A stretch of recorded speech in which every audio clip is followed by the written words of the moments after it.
காமராஜர் மதுரையில பேசுறாரு, பொதுக்கூட்டத்துல சொல்றாரு, இந்தா என்னையே பாராட்டாதன்னு, நான் கல்யாணம் பண்ண புள்ள ஊட்டி இல்ல, இந்த கக்கனை பாரு, போலீஸ் மந்திரியா இருக்காப்புல, தாழ்த்தப்பட்ட குடும்பத்துல பிறந்த புள்ள, அதுக்கு பொண்டாட்டி பிள்ளை எல்லாம் இருக்கு, ஏதாவது ஒரு தப்பு பண்ணிருக்காரா? என்ன பாராட்டு? கக்கனை பாராட்டு. குடும்பஸ்தனா இருந்துட்டு நேர்மையா இருக்கிறான், அவனை பாராட்டு. என்ன பாரா? தன் மேடையிலே தன்னுக்கு கீழே இருக்கிற ஒருத்தனை பாராட்டுன்னு சொல்ற பெருந்தன்மை வராதியா? கூட இருக்கணும் பாராட்டா கட்சி விட்டு வெளியேற்றிடுவாங்க, பெரிய சங்கடமாயிரும். என்ன நான் சொல்றது புரியும் நினைக்கிறேன், உங்களுக்கு புரியாமலா இருக்கும்.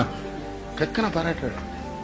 காமராஜர் நேர்மையானவருங்க, நீங்க எப்படி பார்க்கணும் தெரியுமா? அவர்கிட்ட மந்திரியா இருந்தவங்களை வச்சு. கக்கன் ராஜாஜி அரசினர் மருத்துவமனையில தரையில கிடந்தார். சில விஷயத்தை சொல்லித்தான் தரணும். எம்ஜிஆர் குடுக்கிறதுக்குனே பிறந்தவர், எல்லாம் இயல்பா வரணும். கக்கனை பாக்குறாரு, ஓடி போய் இவர் மருத்துவமனையில சேர்த்து பணம் கட்டி கக்கன் மகனு காசி விஸ்வநாதனுக்கு போலீஸ் வேலை கொடுத்தது எம்ஜிஆர். லூர்தம்மாள் சைமன் ஒரு மந்திரி தெரியுமா? மீனவர் குல மந்திரி, கன்னியாகுமரி மாவட்டமா. ஒரு 8 மாசத்துக்கு முன்னால அநாத நிலையத்தில் செத்து போச்சு அந்த அம்மா. இப்ப காமராஜர் எவ்வளவு நேர்மையா இருந்திருக்கணும். ராமையான்னு ஒரு தேவர் புதுக்கோட்டைக்கார மந்திரியா இருந்தார் தெரியுமா? ஸ்தலஸ்தாபன அமைச்சரா. அவர் இறந்து போனாருங்க சென்னையில. புதுக்கோட்டைக்கு அவர் வீட்டுக்கு கொண்டு போறதுக்கு காருக்கு வாடகைக்கு கொடுக்க அவர் வீட்டுக்காரங்கிட்ட பணம் கிடையாது. அப்படி இருந்திருக்காங்க மந்திரி. மண்டாடியார விடுங்க, ஒரு பெரிய பணக்காரட்டுக்குள்ள, சுப்பிரமணியத்தை விடுங்க, ஆர்வியை விடுங்க, பக்த வச்சலம் முத்துரங்க மலையார் பெரிய பணக்காரன். எப்படி? அவங்க அம்மா செத்து போயிட்டாங்க, காமராஜ் அம்மா. நாங்கெல்லாம் சின்ன பையில போய் அழுதுட்டு நிக்கோம்.